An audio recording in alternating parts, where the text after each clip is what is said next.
Muli po magandang umaga sa inyong lahat, mga katropa kong may stroke na katulad ko. Sana mga kinarong sa mga palig ng mundo. Muli po ang inyong lingkod Chris Aguilar General Trias Cavite ay bumabati sa inyo ng isang mapagparang araw. Ngayon po ay araw ng linggo, isa na naman po napagandang araw.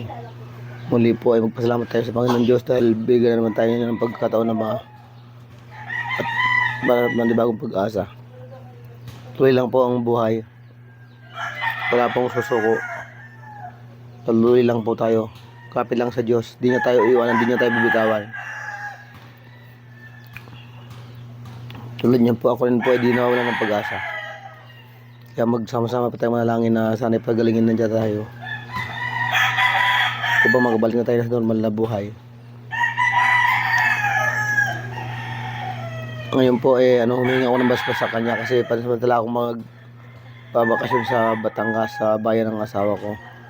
Kahit mga ilang araw lang para makapag-ligo-ligo sa dagat kasi malaking bagay sa katawan ng dagat eh. Natural kasi yan. Nilikha ng Panginoon Diyos kaya nagkasali yan sa mga bagay na naman nating malasap at kailangan ng ating katawan. Kaya dun muna ako siguro mga isang linggo. Ligo-ligo sa dagat, makakain ng sariwang isda. Yun, para lumakas ang katawan ko. Yun lang naman kasi ang pwede sa akin, isda na eh. Bawal lang mga karne. Isda, gulay na lang. Kaya samahan niyo po ako mga katropa. Sama-sama po tayong panalangin sa Diyos.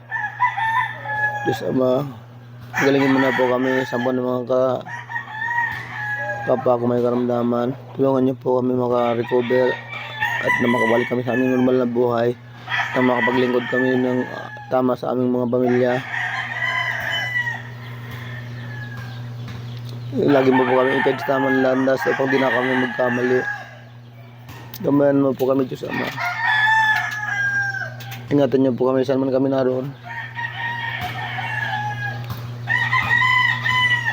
Yan po ang talangin ko sa inyo, Ama, sa pangalan ni Kristo Jesus namin dakilang pagligtas amin. Maraming salamat po. Sige po mga katropa, hanggang mamaya na lang po ulit at sa mga susunod pa. Ganito lang muna po ang aking mensahe. Sige po.